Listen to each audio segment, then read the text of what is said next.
శ్రీ గురుభ్యో నమః. వ్యాస విరచిత సంస్కృత మహాభారతంలో ఆది పర్వంలో 143వ అధ్యాయం చెప్పుకుంటున్నా.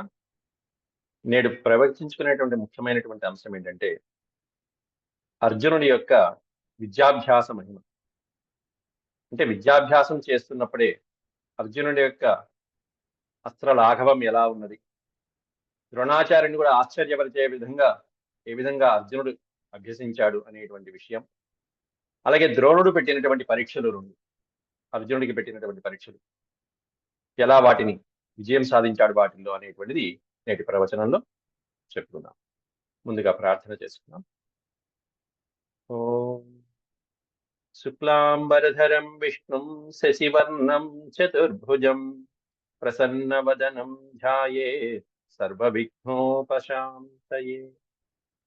వ్యాసం వసిష్ఠనప్తారం శక్తేః పౌత్రమకల్మషం పరాశరాత్మజం వందే సుఖతాతం తపోనిధిం. వ్యాసాయ విష్ణురూపాయ వ్యాసరూపాయ విష్ణవే నమో వై బ్రహ్మనిధయే వాసిష్ఠాయ నమో నమః. నారాయణం నమస్కృత్య నరం చైవ నరోత్తమం దేవీం సరస్వతీం వ్యాసం తతో జయముదీరయే.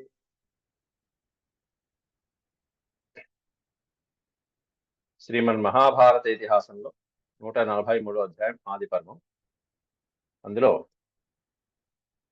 ఏకలవ్యుడు పెట్టినటువంటి పరీక్షలు, కురుపాండవులందరిలో అర్జునుడు ఏ విధంగా ఆ పరీక్షలలో నెగ్గాడు అనేటువంటిది తెలుసుకుందాం. నిన్నటి పాఠంలో మనం ఏకలవ్యుడి యొక్క గురుదక్షిణ విషయాన్ని ప్రస్తావించుకున్నాం. తన అంగుష్టాన్ని గురుదక్షిణగా సమర్పించినటువంటి ఏకలవ్యుడి యొక్క గాథ. అయితే నిన్నటి పాఠంలో వచ్చింది మనకి, చెట్టు పైన ఒక పక్షిని, కృత్రిమమైనటువంటి ఒక పక్షిని ఏర్పాటు చేయించి ద్రోణాచార్యులు వారు పిల్లలందరినీ కూడా ధర్మరాజుతో మొదలుపెట్టి, నాయనా నీకు ఆ పక్షి కనిపిస్తుందా, ఆ పక్షితో పాటు నేను కనిపిస్తున్నానా, చెట్టు కనిపిస్తున్నదా అన్నీ కూడా అడగటం మొదలుపెట్టాడు. వాళ్ళు ధనస్సుని సంధించి మరి పక్షి కనిపిస్తున్నది, చెట్టు కనిపిస్తున్నది, గురువు గారు మీరు కూడా కనిపిస్తున్నారండి అని అందరూ చెప్పడం జరిగింది.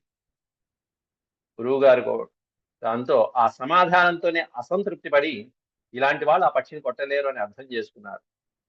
చివరిగా అర్జునుడి వంతు వచ్చింది. అది నేటి పాఠంలో ఏ విధంగా సమాధానం చెప్పాడు అర్జునుడు అనేటువంటిది తెలుసుకుందాం. శ్రీ వైశంపాయన ఉవాచ తతో ధనంజయం ద్రోణః స్మయమానోభ్యభాషత త్వయేదానీం ప్రహర్తవ్యమేతల్లక్ష్యం విలోక్యతాం. తతో ధనంజయం ద్రోణాచార్యుడు ధనంజయుణ్ణి స్మయమానోభ్యభాషత, చిరునవ్వుతో ఆ పిల్లవాడిని పిలిచి, త్వయా ఇదానీం ప్రహర్తవ్య ఇదానీం ప్రహర్తవ్యం, ఈ లక్ష్యాన్ని నీవే కొట్టాలని. ఆయన ప్రహర్తవ్యం అంటే కొట్టడం. ఏతల్లక్ష్యం విలోక్యతాం ఏతత్ లక్ష్యం, ఆ లక్ష్యాన్ని ఒకసారి చూడనైనా దాన్ని నువ్వు కొట్టాలి అని చెప్పి లక్ష్యాన్ని చూపించాడు ఆ పక్షిని. నువ్వు ధనస్సుని సంధించి పెట్టుకో, నేను చెప్పినప్పుడే కొట్టు అని అంతకుముందు బాలకులకి చెప్పినట్టే చెప్పాడు. మద్వాక్య సమకాలం తే మోక్తవ్యోత్ర భవేత్ శరః. మద్వాక్య సమకాలం తే, నేను చెప్పిన తర్వాత, నా వాక్యములు అయిన తర్వాత మోక్తవ్య విడిచిపెట్టాలి. మోక్తవ్యోత్ర భవేత్ శరః. శరము అంటే బాణం. నీ బాణమును నా వాక్యములు తర్వాత, నేను చెప్పిన తర్వాత నేను వదలమన్నప్పుడు మాత్రమే వదులైనా, ఈ లోపల నువ్వు ధనస్సు సిద్ధంగా పెట్టుకో అన్నాడు. వితత్య కార్ముకం పుత్ర తిష్ఠతావన్ముహూర్తకం. కార్ముకము అంటే ధనస్సు, శరము అంటే బాణము. కార్ముకం పుత్ర వితత్య, పుత్ర నాయన కుమార, నీ ధనస్సుని సంధించి తిష్ఠతావన్ ముహూర్తకం, ఒక్క క్షణకాలం పాటు అలా ఉంది. నేను చెప్పిన మాటలు విన్న తర్వాత కార్ముకాన్ని సిద్ధం చేసుకో, నీ ధనస్సును సిద్ధం చేసుకో, ఎక్కిపెట్టు, లాగి పెట్టుకో, లక్ష్యం చూసుకో. నేను తర్వాత ఒక మాట చెప్తాను, ఆ మాట విన్నాక అప్పుడు ఏవ ముక్త సవ్యసాచి మండలీకృత కార్ముక. గురువుగారు లాగమంటే ఈయన మరి లాగి పెట్టాడు. ఇక ఏ విధంగా కార్ముకాన్ని లాగాడు, ఏ విధంగా ధనస్సుని లాగాడంటే మండలీకృత కార్ముక. మండలం అంటే చుట్టూతా వచ్చాడు, ధనస్సుల ఆకారంలో లేదు అది. ధనస్సుని ఎంత లాగాడంటే ధనస్సు చూడటానికి ఎలా ఉందంటే ఒక సర్కిల్ లాగా ఉంది, అంటే అంత లాగి రెడీగా పెట్టాడు. మండలీకృత కార్ముక. ఇంకోటి మండలం అంటే ఈ విధంగా, అంటే ధనస్సు ఈ విధంగా పెట్టడం ఒక ఎత్తు అయితే, అడ్డంగా తిప్పి ఇలా పెట్టడం కూడా ఒక ఎత్తు.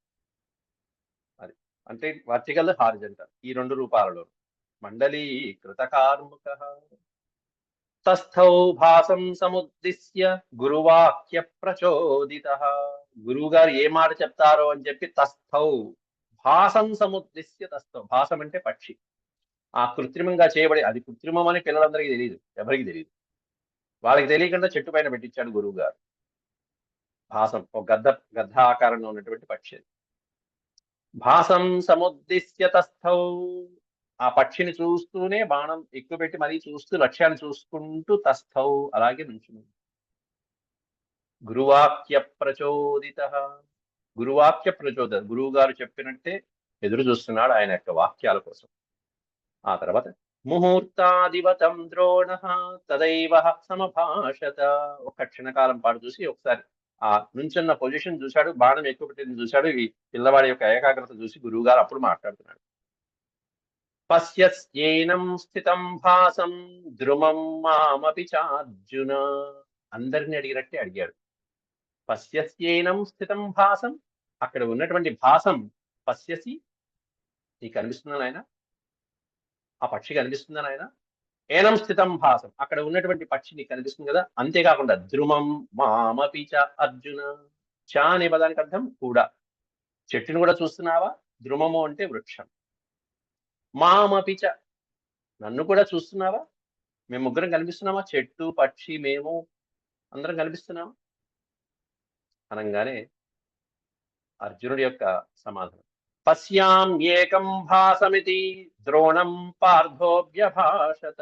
ద్రోణాచార్యుల వారితో పార్థుడి సమాధానం ఏమిటంటే పశ్యామి ఏకం భాసమితి, ఒకే పక్షి కనిపిస్తుందండి, ఇంకెవ్వరు కనిపించట్లా. నతు వృక్షం భవంతం వా పశ్యామీతి చ భారత. వృక్షం న పశ్యామి, భవంతం వా న పశ్యామి. మిమ్మల్ని కానీ వృక్షాన్ని కానీ నేను చూడట్లేదు, నాకు కనిపించడం లేదు, కేవలం నాకు కనిపిస్తున్నది పక్షి ఒకటే కనిపిస్తున్నది అని. ఆ సమాధానానికి ముగ్ధులైపోయాడు ద్రోణాచార్యుడు. ప్రత్యభాషత దుర్ధర్ష పాండవానాం మహారథం తతః ప్రీతమనా ద్రోణో. ప్రీతమనా ద్రోణ, మన అనే పదానికి అర్థం మనస్సు. ప్రీతమన అనే పదానికి మనస్సులో ప్రీతి చెందినటువంటి వాడు, ప్రీత మనస్కుడు. ప్రీతి చెందిన మనసు కలిగిన వాడు ప్రీత మనస్కుడు అవుతాడు. సంతోషించినటువంటి, ఆనందంగా సంతోషంగా ఉన్నటువంటి మనస్సు కలిగినటువంటి ఆ ద్రోణాచార్యుడు ముహూర్తాదివతం పునః. ముహూర్తాదివ, ఒక క్షణకాలం పాటు తర్వాత పునః మళ్ళీ ఇంకో మాట అడగడం మొదలు పెట్టాడు. అంటే పక్షి కనిపిస్తుంది అన్నాడు, బాగానే ఉంది. అంటే మిగతా వాళ్ళ సమాధానం కంటే ఒక ఆకు ఎక్కువే చదివాడు కుర్రాడు, బాగానే ఉంది. అంటే నేను కనిపించట్లా, చెట్టు కనిపించట్లా, ఒక పక్షం, లక్ష్యం మీదే అతని గురి ఉన్నది అనేటువంటి విషయం తెలుసుకున్నాడు ద్రోణాచార్యుడు. ఇంకో పరీక్ష పెట్టాడు మళ్ళీ. ఇప్పుడు ప్రత్యభాషత దుర్ధర్ష పాండవానాం మహారథం. పాండవానాం మహారథం ప్రత్యభాష. పాండవులలో మహారథులైనటువంటి ఆ అర్జునుడితో ప్రత్యభాషత దుర్ధర్ష. మహానుభావుడైనటువంటి ఆ ద్రోణాచార్యుడు గురువు గారు ఈ విధంగా అంటున్నాడు. భాసం అంటే పక్షి. భాసం పశ్యసి యద్యేనం తదా బ్రూహి పునర్వచ. పునర్వచ, మళ్ళీ ఇంకో మాట ఏమిటంటే ఆయన పెట్టిన మరో పరీక్ష ఇది. ఏంటి, నీకు పక్షి ఒకటే కనిపిస్తుందా? అబ్బో చాలా బాగుంది. అయితే భాసం పశ్యసి యద్యేనం. యద్యేనం, యద్యేనం అంటే అట్లయితే నీకు పక్షి కనిపిస్తుంది అన్నావు కదా, ఆ పక్షి ఎలా ఉందో చెప్పు ఒకసారి అన్నాడు. పక్షియే కనిపిస్తుంది, ఇంకేం కనిపించట్లేదు అన్నావు, పక్షి ఎలా ఉంది రా అబ్బాయి అన్నాడు. భాసం పశ్యసి యద్యేనం తదా బ్రూహి. బ్రూహి అంటే చెప్పు, చెప్పు పక్షి ఎలా ఉందో చెప్పు. పునర్వచ అంటే ఆ పక్షిలో కూడా వీడికి ఏం కనిపిస్తుంది, అర్జునుడికి ఏం కనిపిస్తుంది అనేటువంటిది పరీక్ష. అది తెలుసుకోవాలనుకున్నాడు. పక్షిలో తోక కనిపిస్తుందా, రెక్కలు కనిపిస్తుందా, శరీరం కనిపిస్తుందా, శిరస్సు కనిపిస్తుందా, ఈ విధంగా అడగాలి. దాంట్లో కూడా కీన్ అబ్జర్వేషన్. దాంట్లో ఆ నిశిత పరిశీలనలో కరెక్ట్ గా అర్జునుడు నుంచి సమాధానం ఏదైతే గురువు గారు ఊహిస్తున్నారో అదే సమాధానం వచ్చింది అర్జునుడి నోట. శిరః పశ్యామి భాసస్య. శిరస్సు ఒక్కటే కనిపిస్తుంది గురుగారు. ఎందుకంటే గురుగారు శిరస్సు అని చెప్పాడు, పడగొట్టాలని చెప్పాడు. పడగొట్టాలంటే శిరస్సును కొట్టాలి. శిరః పశ్యామి భాసస్య, ఎప్పుడైతే ఆ శిరస్సు చూశాడో శత్రువు యొక్క శిరస్సును చూసినటువంటి వాడు అవుతాడు. యుద్ధంలో శత్రువుని యొక్క శిరస్సు కొట్టేయాలి, పడగొట్టాలంటే అక్కడ అదే కొట్టాలి. గురుగారు లక్ష్యం. శిరః పశ్యామి భాసస్య న గాత్రమితి సోబ్రవీత్. గాత్రము అంటే శరీరము అని అర్థం. గాత్రం అంటే ఈ గాత్రం, మనం సంగీతంలో గాత్రం వేరు, సంస్కృతంలో గాత్రం అంటే మొత్తం దేహం, శరీరం. న గాత్రమితి సోబ్రవీత్. న గాత్రం, శరీరం మాత్రం ఏమి న పశ్యామి, కనిపించడం లేదు గురువుగారు, నేను చూడట్లేదు. కేవలం శిరః పశ్యామి భాసస్య, ఆ పక్షి యొక్క శిరస్సుని మాత్రమే చూస్తున్నానని సహ అబ్రవీత్. సహ అంటే అర్జునుడు, అతడు ఈ విధంగా సమాధానం చెప్పాడు శిష్యుడు. అర్జునేనైవ ముక్తస్తు ద్రోణో హృష్టతనూరుహ. ఒళ్ళు పొలకరించిపోయింది గురువు గారికి, ద్రోణాచార్యుడికి ఆ శిష్యుడి యొక్క సమాధానం వినేటప్పటికీ. హృష్టతను అన్నారు అక్కడ విశేషంగా. హృష్టతనూరుహ, తను అంటే శరీరం. గాత్రం పులకరించిపోయింది గురువు గారికి. ఈ సమాధానం కోసం ఇంతమందిని అడుగుతూ వచ్చాడు పాపం, ఒక్కొక్కళ్ళు. అర్జునేనైవ ముక్తస్తు, అర్జున ఏవ ముక్తస్తు. ఈ విధంగా పలికినటువంటి అర్జునుడితో ద్రోణుడు పరమానంద భరితుడైపోయాడు. కొట్టు అయితే బాణం కొట్టు అన్నాడు. వెంటనే సిద్ధంగా పెట్టుకుని ఉన్నాడు, పైగా మండలాకారంగా పెట్టుకున్నాడు. బాగా లాగి కొట్టాడు, ఎప్పుడు తలకాయ లేపేద్దాం అన్నట్టుగా ఉన్నాడు శత్రువు తలకాయ. ముంచస్వేత్యబ్రవీత్ పార్థం. ముంచ అంటే విడిచిపెట్టు అని అర్థం. చేతిలో ఉన్నటువంటి ఆ ధనస్సు సంధించి రెడీగా పెట్టుకున్నావు, ఇంకెందుకు ఆలస్యం, కొట్టు అన్నట్టుకు. ముంచ అంటే విడిచిపెట్టు. ముంచస్వేత్యబ్రవీత్ పార్థం సముమోచా విచారయన్. గురువు గారు వదిలిపెట్టు బాణం అనేటప్పటికీ ఇక మరుక్షణంలోనే ముమోచ అవిచారయన్. ముమోచ ప్లస్ అవిచారయన్, మరుక్షణంలోనే ఇంకేమీ ఆలోచన లేకుండా, అవిచారయన్, విచారణ అంటే ఆలోచించడం, అవిచారణ అంటే మరే ఆలోచన లేకుండా బాణం వదిలిపెట్టాడు. వదిలేటప్పటికి తతస్తస్య గ్రద్ధస్య, ఇక్కడ ఆ పక్షి పేరు ఇచ్చాడు, గ్రస్థస్య గ్రద్ధ. తతస్తస్య గ్రస్తస్య క్షురేణ నిశితేన చ. పదునైనటువంటి ఆ బాణం దెబ్బకి ఆ గ్రద్ధ యొక్క శిరః ఉత్కృత్య తరసా పాతయామాస పాండవ. శిరః ఉత్కృత్య తరస, ఆ బాణం వెళ్ళి వెంటనే వేగంగా, తరస అంటే వేగం, వేగంగా వెళ్ళి ఆ శిరస్సుని కాస్త ఖండించి పారేసింది ఆ పక్షి యొక్క శిరస్సు. పాతయామాస పాండవ. పాండవ అంటే అర్జునుడు, పాతయామాస పక్షి శిరస్సుని ఖండించి పడేసాడు. తస్మిన్ కర్మణి సంసిద్ధే పర్యశ్వజత పాండవం. పర్యశ్వజత, ఆలింగనం చేసుకున్నాడు పరమానంద భరితుడైనటువంటి గురువు గారు ఆ శిష్యుణ్ణి. పాండవం పర్యశ్వజత తస్మిన్ కర్మణి. ఆ అద్భుతమైనటువంటి కర్మ చూసేటప్పటికి, ఆ ఏకాగ్రత దృష్టి చూసేటప్పటికి ఆలింగనం చేసుకున్నాడు గురువు గారు ఒక్కసారి. అప్పుడు మనసులో భావించుకున్నాడు గురువు గారు ఏమనంటే, మేనే. మేనే అంటే భావించుట. ఏమని తలుస్తున్నాడు గురువు గారు అంటే, మేనేచ ద్రుపదం సంఖ్యే సానుబంధం పరాజితం. వీడొక్కడు చాలు నాకు ద్రుపదుణ్ణి పట్టివ్వడానికి. సంఖ్యే అనే పదానికి అర్థం విశేషంగా సంస్కృతంలో యుద్ధము అని అర్థం. సంఖ్యం, నెంబర్ అనేటువంటిది ఒక మనకి తెలిసిన, సంఖ్యలో అంటే నెంబర్స్. సంస్కృతంలో సంఖ్య అనే పదానికి అర్థం యుద్ధ రంగము. సంఖ్యే ద్రుపదం, యుద్ధ రంగములో ద్రుపదుణ్ణి సానుబంధం పరాజితం. సా ప్లస్ అనుబంధం. అనుబంధం అంటే ఆ ద్రుపదుడికి అనుబంధీయులు ఎవరైతే ఉంటారో, మిత్రులు ఎవరైతే ఉంటారో, బంధువులు ఎవరైతే ఉంటారో, వాళ్లతో పాటుగా ద్రుపదుణ్ణి పట్టి ఇవ్వటానికి ఇతరొక్కడు చాలు, ఈ అర్జునుడు ఒక్కడు చాలు. సానుబంధం పరాజితం సంఖ్యే. కాబట్టి యుద్ధానికి సిద్ధంగానే ఉన్నాడు. అయితే ఇంతటితోనే విజయ పథకం అందల ఇంకా ముందు ముందు ఉన్నాయి. కస్యచిత్ ఒకనొక సందర్భంలో ఇంకా 2 పరీక్షలు పెట్టాడు దీని తర్వాత. ఒకటేమన్నా ఈ పక్షిని కొట్టడం, దీని తర్వాత ఇంకో 2 జరుగుతున్నాయి ఇప్పుడు. కస్యచిత్ వధ కాలస్య సశిష్యో అంగిరసాంబరః జగామ గంగామభితో మజ్జితుం భరతర్షభ. సశిష్య అంగిరసాంబరః. అంగిరస గోత్రంలో శ్రేష్ఠుడైనటువంటి, గొప్పవాడైనటువంటి ఈ ద్రోణాచార్యుడు శిష్యులతో పాటుగా ఒకసారి గంగామభితో మజ్జితుం, గంగా స్నానానికి, మజ్జితుం అంటే స్నానం, గంగలో స్నానం చేయడం కోసం అని చెప్పి శిష్యులతో పాటుగా జగామ వెళ్ళాను. వెళ్ళి స్నానంలో దిగాడు. కొంతమంది శిష్యులు పైన ఉన్నారు, ముందు గురువు గారు స్నానం చేస్తున్నారు అక్కడ. బాగా లోతు దాకా దిగాడు. అవగాఢమధోద్రోణం సలిలే సలిలే చరః. అవగాఢమధోద్రోణం సలిలే, సలిలము అంటే నీరు. ఆ నీటిలో బాగా దిగిన తర్వాత స్నానానికి అని చెప్పి దిగినటువంటి ద్రోణాచార్యుడిని సలిలే చరః. సలిలము అంటే నీరు, చరహ అంటే చరించేది, నీళ్లలో సంచరించేటువంటి ఒక గ్రాహము పట్టుకుంది. గ్రాహము అంటే మొసలి పట్టుకుంది గురువు గారిని. ద్రోణాచార్యుల వారిని నీళ్లలో మొసలి పట్టుకుంది. అవగాఢమదోద్రోణం సలిలే సలిలే చరః గ్రాహో జగ్రాహ బలవాన్ జంఘాతే కాలచోదితః. ఇది బొమ్మ కాదు, పైది బొమ్మ, ఇది బొమ్మ కాదు, ఇది నిజమే. కాలచోదితః అన్నారు. అందుకే కాలచోదితః అంటే విధివశాత్తు అని అర్థం. కాలము ప్రేరేపించబడగా, కాలము చేత ప్రేరేపించబడినటువంటి సమయంలో, ఒకనొక సందర్భంలో ఒక గ్రాహము, ఒక మొసలి ద్రోణాచార్యుని పట్టుకుని నీళ్లలోకి జగ్రాహ, లోపలికి లాగి పారేసింది. బలవాన్ జంఘాతే, బలవంతంగా లాగేసింది లోపలికి మహానుభావుణ్ణి ద్రోణాచార్యుడు. అయితే ద్రోణాచార్యుడికి మరి ఇంతమంది పిల్లలకి విలువిద్యలు అస్త్ర విద్యలు నేర్పిస్తున్నటువంటి బలవంతుడైనటువంటి ఆ బ్రాహ్మణోత్తముడికి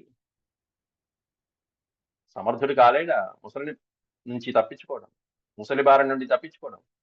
అక్కడ వ్యాసులు వారు చెప్తున్నారు, ససమర్థో అపి, ససమర్థ అపి. ఆయన ముసలి బారి నుండి తప్పించుకోవడంలో సమర్థుడైనప్పటికీ కూడా పిల్లవాళ్ళని వాళ్ళకి చూద్దాం, ఈ ఛాన్స్ కూడా వాళ్ళకే ఇద్దామని చెప్పి గురువు గారు అడుగుతున్నారు. ససమర్థోపి మోక్షాయ శిష్యాన్ సర్వాన చోదయత్. మోక్షాయ, ముసలి బారి నుండి రక్షించబడటం కోసం, రక్షించడం కోసం అని చెప్పేసి శిష్యాన్ సర్వాన చోదయత్, శిష్యులందరినీ ప్రేరేపించాడు. ఒరే అబ్బాయిలు, నన్ను ఇక్కడ ముసలి పట్టుకుంది, చంపేయండి అని ఒకటే మాట. శిష్యాన్ సర్వాన్, అందరితో చెప్పాడు ఒక మాట.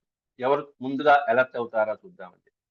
అంటే ఒక అత్యవసరమైన సమయం వచ్చినప్పుడు ముందుగా ఎవరు దాంట్లో పూనుకుంటారు ఆ పనికి అని చెప్పేసి చూశాడు. గ్రాహం హత్వాతు మోక్షద్వం మామితి త్వరయన్నివా.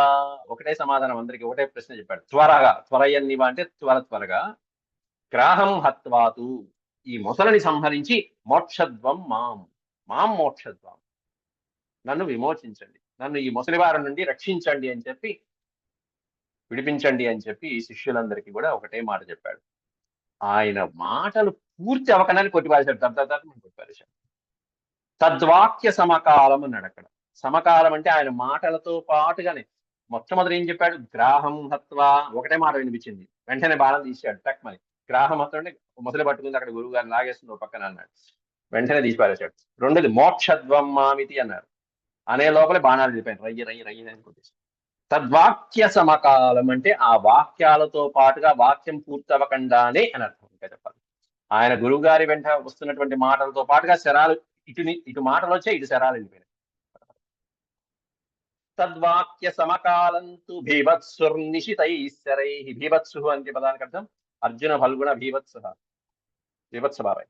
ఆయన అర్జున ఫల్గుణ పార్థ కిరీటి, మహానుభావుడైనటువంటి అర్జునుడు, ఎన్నో అద్భుతమైనటువంటి కార్యక్రమాలు చేసేటువంటి అర్జునుడు భీభత్సుర్నిశితైశ్చరై. అద్భుతమైనటువంటి, నిశితై అనే పదానికి అర్థం పదునైనటువంటి, వాడి కలిగిన బాణాలు, వాడి వేడి బాణాలు, అద్భుతంగా ఉన్నటువంటి బాణాలని అవార్యై పంచభిర్గ్రాహం మగ్నమంభస్య తాడయత్. అంభస్య మగ్న, అంభము అంటే నీరు, అంభస్య మగ్న, నీటి లోపల మధ్యలో ఉన్నది ఎక్కడో అది ముసలి, నీటి లోపల ఉన్నటువంటిది ఎక్కడ కనిపిస్తున్నది. అంభస్య మగ్నం ఆవార్యే పంచభిర్గ్రాహమతాడయత్. అట్టా నీళ్లలో ఉన్నటువంటి దాన్ని 5 బాణాలు, పంచభిర్గ్రాహం, 5 బాణాల చేత గ్రాహమతాడయత్, ఆ ముసలిని కొట్టిపారేశాడు. ఆ ముసలి కాస్త చనిపోవటం జరిగింది. మిగతా వాళ్ళందరూ ఏం చేస్తున్నారు ఆ సమయంలో, వ్యాసులు వారు చక్కగా చెప్పారు. ఇతరే త్వధ సమ్మూఢా.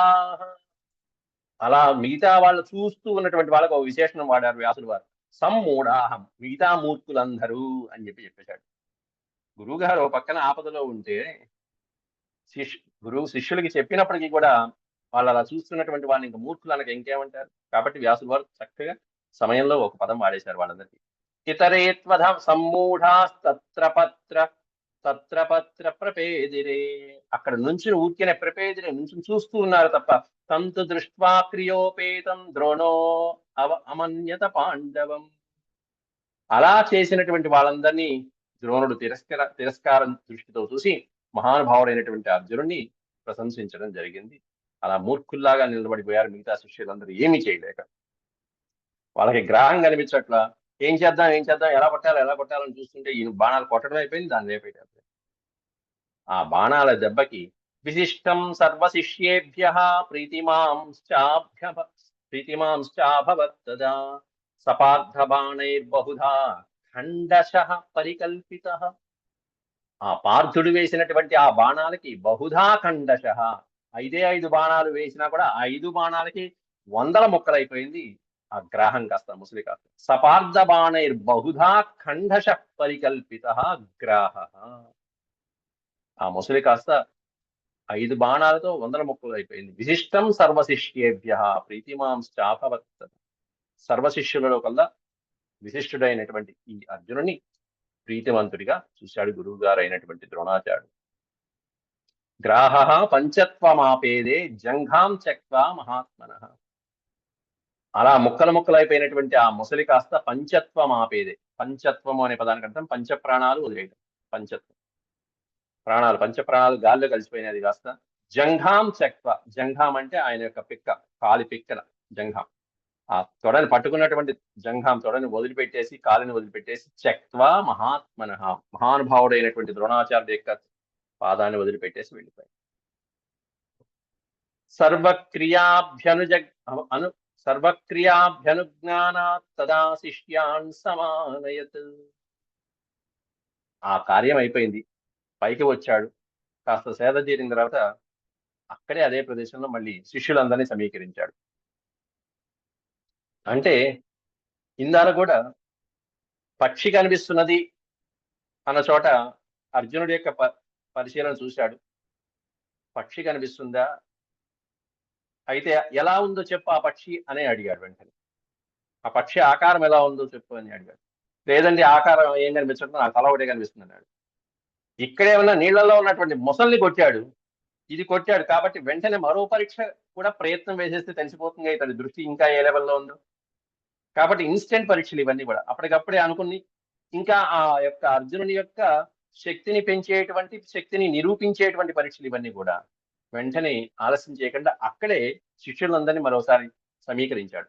శిష్యాన్ సమానయత్, మొత్తం శిష్యులందరినీ ఆనయత్ పిలిపించి, ఎట్లాంటి వాళ్ళు అక్కడ మొత్తం అందరినీ పిలిపించారు, విశేషమైన వాళ్ళు. దుర్యోధనం చిత్రసేనం దుశ్శాసన వింశతి అర్జునం చ సమానీయ యశ్వత్థామానమేవ చ.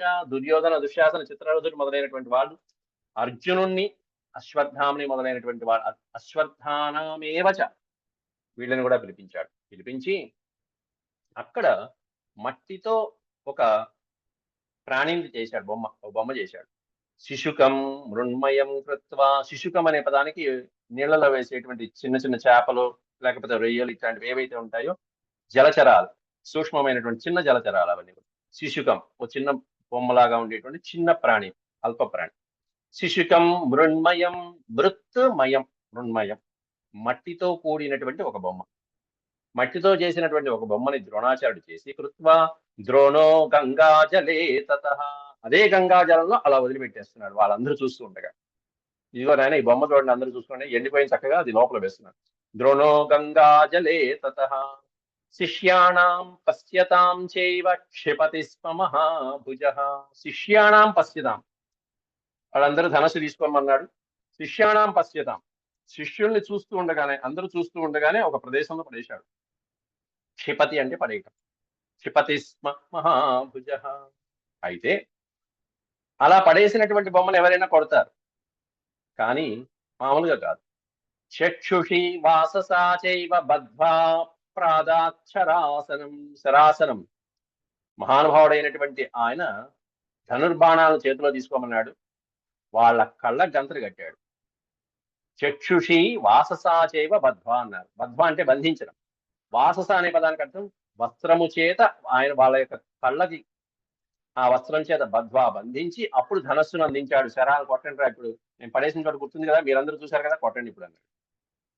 కళ్ళు మూసుకున్న తర్వాత అడ్డుగా బంధించిన ఆ కళ్ళు కలిగినటువంటి వీళ్ళు ఇక ఆ చిన్న ప్రాణిని నీళ్ళలో పడేసిన చోట ఆ ప్రాణిని కొట్టాలి. ఇవన్నీ ఎలా ఉంటాయంటే రాబోయేటువంటి పరీక్షలు మత్స్యయంత్రాన్ని ఛేదించినటువంటి అర్జునుడు వీటన్నిటికీ ఒక ప్రాక్టీస్ లాగా ఉన్నాయి. ఇవన్నీ కూడా మత్స్యయంత్రాన్ని ఛేదిస్తాడు, కదులుతున్నటువంటి యంత్రం అది. దాంట్లో చేపలు కొట్టాలి. అక్కడ అంతే, తిరుగుతున్నటువంటి యంత్రం కింద నీళ్ళని చూసి పైన కొట్టాలి. ఇక్కడ నీళ్ళలో బొమ్మ పడేశాడు ఇవన్నీ. కాబట్టి రాబోయేటువంటి సన్నివేశాలకి ఇవన్నీ ఎలా ఉన్నాయంటే ఒక రకంగా రిహార్సల్స్ ఇవన్నీ, గొప్ప ప్రాక్టీస్ ఇవన్నీ. అంటే ముందే ఈ విధంగా ద్రోణాచార్యుల వద్ద అర్జునుడు శిక్షణ పొందాడు. శిశుకం విద్యతేమం వై జలస్థం బద్ధ చక్షుష బద్ధ. అలా కళ్ళకి వస్త్రము చేత బంధించబడినటువంటి నేత్రములు కలిగినటువంటి వాళ్ళై ఆ వీరులందరూ కూడా జలస్థం నీళ్లలో ఉన్నటువంటి ఆ శిశుకాన్ని కొట్టడం ప్రారంభించారు. కొట్టమనంగానే తక్షణేనైవ భీభత్సురావాపై దశభిర్వశి పంచకైరను అనువిద్యాధ మగ్నం శింశుకమంభసి. అదే క్షణంలో అర్జునుడు వెంటనే 5 బాణాలు తీసుకుని పంచకైరను వివ్యాధ మగ్నం శిశుమంభసి. అంభసి అంటే నీరు, నీటిలో ఉన్నటువంటి ఆ శిశుకాన్ని మగ్నం అంటే మునిగినటువంటి, నీటిలో కింద వరకు మునిగి ఉన్నటువంటి ఆ శిశుకాన్ని కాస్త వివ్యాధ ఛేదించి పారేశాడు 5 బాణాలకు. అక్కడ కళ్ళ గంతులు కట్టుకుని కూడా ఆ ఏ ప్రదేశంలో పడింది, ఎక్కడ వెళ్ళాలి, ఎంత దూరంలో ఉంది అన్ని గుర్తు పెట్టుకుని ఆ లక్ష్యాన్ని ఆ మనసులో సంకల్పించుకుని కొడుతున్నాడంటే ఇంకా ఏం చెప్పాలి. అది అర్జునుడి యొక్క గొప్పతనం. దృష్ట్వా క్రియా సర్వా ద్రోణో అమన్యత పాండవం. అద్భుతమైనటువంటి ఆ చర్యని పాండవులు అర్జునుని యొక్క చర్యను మెచ్చుకున్నాడు ద్రోణాచార్యుడు. విశిష్టం సర్వశిష్యేభ్య ప్రీతిమాంశ్చాభవత్తదా. ఇదే మన వచనం పైన కూడా వస్తుంది. విశిష్టం సర్వశిష్యేభ్య ప్రీతిమాంశ్చభవత్తదా అనేటువంటి పదం ఇక్కడ కూడా వస్తుంది మనకి. అలాగే ఇక్కడ కూడా విశిష్టం సర్వశిష్యేభ్య ప్రీతిమాంశ్చాభవత్తదా. మిగతా శిష్యులందరిలో కంటే అర్జునుడు ప్రీతిపాత్రుడయ్యాడు గురువు గారు. ఆ తర్వాత తదాబ్రవీన్ మహాత్మానం భారద్వాజో మహారథం గృహాణీదం మహాబాహో విశిష్టమతి దుర్ధరం. నాయన చాలా బాగుంది, అద్భుతమైనటువంటి కార్యక్రమాలు చేస్తున్నావు కాబట్టి ఇప్పుడు నీవు ఒక అర్హత కలిగింది, నీకు ఒక అర్హత. భారద్వాజుడు మహారథుడైనటువంటి ఆ అర్జునుడితో భారద్వాజు గోత్రీయుడైనటువంటి ద్రోణాచార్యుడు అంటున్నాడు, గృహాణేదం మహాబాహు. ఓ మహాబాహు అర్జున, గృహాణ ఇదం గృహాణ అంటే స్వీకరించు. ఇప్పుడు నేను ఇచ్చే అస్త్రం స్వీకరించు నాయన, మంత్రోపదేశం ఇస్తున్నా నీకు అంటూ గృహాణేదం మహాబాహో విశిష్టమతి దుర్ధరం. అత్యంత విశిష్టమైనటువంటి అస్త్రం నీకు ఇప్పుడు ఇస్తున్నాను. దాని పేరు బ్రహ్మశిరో నామకాస్త్రం. అస్త్రం బ్రహ్మశిరో నామ సప్రయోగ నివర్తనం. సప్రయోగము నివర్తనము ఇది కావాలి ఎప్పుడైనా. అస్త్రాలు మంత్ర ప్రయోగించేటువంటి అస్త్రాలు ఎప్పుడు కూడా అస్త్రం ఇది బ్రహ్మశిరోనామక అస్త్రం, బ్రహ్మశిరం అటువంటి అస్త్రం. సప్రయోగము ఉపసంహారము. నివర్తనం అంటే తిరిగి తీసుకోవడం, అంటే ఆ అస్త్రం లక్ష్యాన్ని ఛేదించిన తర్వాత మళ్ళీ దాన్ని ఉపసంహరించాలి, దాన్ని శాంతింపజేయాలి, నివర్తించుకోవాలి, తిరిగి తీసుకోవాలి. అది నివర్తనం అంటే. సప్రయోగ నివర్తనం అటువంటి బ్రహ్మశిరోనామకాస్త్రం నీకు ఇప్పుడు చెప్తున్నారు, ఉపదేశిస్తున్నారు. నచతే మానుషేష్వేతత్ ప్రయోక్తవ్యం కథంచన. ఇది పొరపాటును కూడా మానవులపై ప్రయోగించకూడదు, సామాన్య మానవులపై ప్రయోగించకూడదు. నీకు అపకారం చేసే వాడి మీద ప్రయోగించవచ్చు, నిన్ను సంహరించి అది కూడా నిన్ను పీడించిన వాడి మీదే ప్రయోగించాలి, అంతేగాని ముందే కొట్టేవాడు. ఆ తర్వాత చెప్తాడు, నచతే మానుషేష్వేతత్ ప్రయోక్తవ్యం కథంచన. ఏతత్ అంటే ఈ అస్త్రాన్ని మానవులపై, సామాన్య మానవులపై, నీకు హాని చేయనటువంటి ఇతరులపై ఎప్పుడు కూడా న ప్రయోక్తవ్యం కథంచన, ఎప్పటికీ ప్రయోగించకూడదు. జగద్వినిర్దహేతేతత్ అల్ప తేజసి పాతితం. అల్ప తేజసి, నీ తేజస్సు కంటే అల్పుల మీద గనక దీన్ని ప్రయోగిస్తే, అల్ప తేజసి అత్యల్పమైనటువంటి తేజస్సు కలిగినటువంటి వాళ్ళ మీద ఈ ఆయుధం గనక ప్రయోగిస్తే జగద్వినిర్దహేతత్, ఈ అస్త్రం మొత్తం జగత్తునే దహించేస్తుంది. జగత్ నిర్దహేత్, జగత్తే భస్మీపటం అయిపోతుంది నువ్వు అలా చేస్తే, దుర్వినియోగం చేస్తే. కాబట్టి అసామాన్యమిదం తాత. తాత అంటే నాయన, పుత్ర, అసామాన్యమిదం, సామాన్యము కాదు, అసామాన్యమైనటువంటి అంటే అద్వితీయమైన విశేషమైనటువంటి గుణాలు కలిగినటువంటి శరం ఇది. అసామాన్యమిదం తాత లోకేశ్వస్త్రం నిగద్యతే. మొత్తం సమస్తమైనటువంటి లోకంలో అసామాన్యమైనటువంటి ఆయుధం ఏదన్నా ఉందంటే అదే ఈ బ్రహ్మశిరోనామశాస్త్రం. తద్ధారయేధా ప్రయతః శృణుచేదం వచో మమ. కాబట్టి ఆ మంత్రోపదేశం చేస్తున్నాను. మమ వచః ఇదం శృణు, నా వచనాన్ని విను నాయన, నా వచనాలను విను. తదా తద్ధారయేథా ప్రయతః, తద్ధారయేత్, అది ధరించు. నేను చెప్పేటువంటి ఆ అస్త్రాన్ని నీవిప్పుడు ధరించు. బాధేతా మానుష శత్రు యది త్వాం వీర కశ్చన. కశ్చన, ఎప్పుడైనా సరే ఓ వీర అర్జున, నీకెప్పుడైనా సరే బాధేతాహ మానుష శత్రు, నిన్ను బాధించినటువంటి మానవుడి పైన గాని, బాధేతాహ మానుష, నిన్ను విపరీతంగా బాధించి ఒళ్ళంతా రక్తం వచ్చేట్టుగా మొత్తం అంతా బొక్కలు బొక్కలు చేసేస్తారు యుద్ధంలో, అటువంటి సమయంలో ప్రయోగించవచ్చు. అలాగే శత్రుర్యది, నిన్ను సంహరించాలనుకునేటువంటి శత్రువు మీద గాని, అప్పుడు నువ్వు తద్వధాయ తత్వధాయ, ఆ శత్రువుని ఆ మనిషిని సంహరించడానికి నువ్వు దీన్ని ప్రయోగించు. తద్వధాయ ప్రయుంజీథాస్తదస్త్రమిదమాహవే, తదస్త్రమిదమాహవే, ఇదిగో ఈ అస్త్రాన్ని గ్రహించు, వాళ్ళ మీద నువ్వు ప్రయోగించు, వాళ్ళని సంహరించడం కోసం నువ్వు ప్రయోగించు అని అర్జునుని యొక్క రక్షణ కోసం ఇచ్చినటువంటి ఒక అస్త్రం ఇది. ఈ అస్త్రం ఉందంటే మన దగ్గర ఒక న్యూక్లియర్ వెపన్ ఉన్నట్టే పక్కన ఈనాటి కాలంలో. ఇక అట్లాంటిది. తథేతి సంప్రతిశ్రుత్య భీభత్సు సకృతాంజలి. తథేతి అన్నాడు, సంప్రతిశ్రుత్య, అలాగే గురువుగారని మాట ఇచ్చి, భీభత్సు అర్జునుడు సకృతాంజలి, గురువు గారికి నమస్కారం చేసి ఇంద్రియాలను నిగ్రహించుకొని మనస్సుని దాని మీద లగ్నం చేసి కూర్చున్నాడు. జగ్రాహ పరమాస్త్రం తదాహ చైనం పునర్గురు, గురువు చెప్పినటువంటి ఆ అస్త్రాన్ని, పరమాస్త్రాన్ని జగ్రాహ, గ్రహించడం జరిగింది అర్జునుడు. భవితా త్వత్సమో నాన్యః పుమాన్ లోకే ధనుర్ధరః. భవితా త్వత్సమో నాన్యః, నీతో సమానమైనటువంటి వీరుడు గాని, నీతో సమానమైన ధనుర్ధారి గాని ఇక ఈ లోకంలో ఉండడు నాయన అని చెప్పి మళ్ళీ ద్రోణాచార్యులు వారు అర్జునుని ప్రశంసించడం జరిగింది. పుమాన్ లోకే ధనుర్ధరః, నీలాంటి వీరుడు ఈ లోకంలో ఉండడు అని చెప్పి ఏదైతే మాట ఇచ్చాడో ఆ మాటను నిలబెట్టుకున్నాడు గురువు గారు ఇక్కడ. అయితే అశ్వత్థామకు కూడా ఇచ్చారు బ్రహ్మశిరోనామకాస్త్రం. అశ్వత్థామ చివరిలో ప్రయోగిస్తాడు కూడా, కానీ తిరిగి తీసుకోవడం రాదు అశ్వత్థామకి. ఇతడు మాత్రం తిరిగి నివర్తనం శాంతింపజేయడానికి అర్జునుడికి ఉపదేశం ఉన్నది. ఆ రెండు వ్యత్యాసాలు అర్జునుడికి అశ్వత్థామకి ఉన్నటువంటి చిన్న చిన్న భేదాలు, అవి చివరికి చూద్దాం. ఇది శ్రీమన్మహాభారతే ఆది పర్వణి సంభవ పర్వణి 43 సమాప్తః. 143 అధ్యాయం. ఓం శాంతి శాంతి శాంతి. యదక్షరపదభ్రష్టం మాత్రాహీనం చ యద్భవేత్ తత్సర్వం క్షమ్యతాం దేవనారాయణ నమోస్తు. సర్వం శ్రీకృష్ణార్పణమస్తు. ఓం నమో భగవతే వాసుదేవాయ.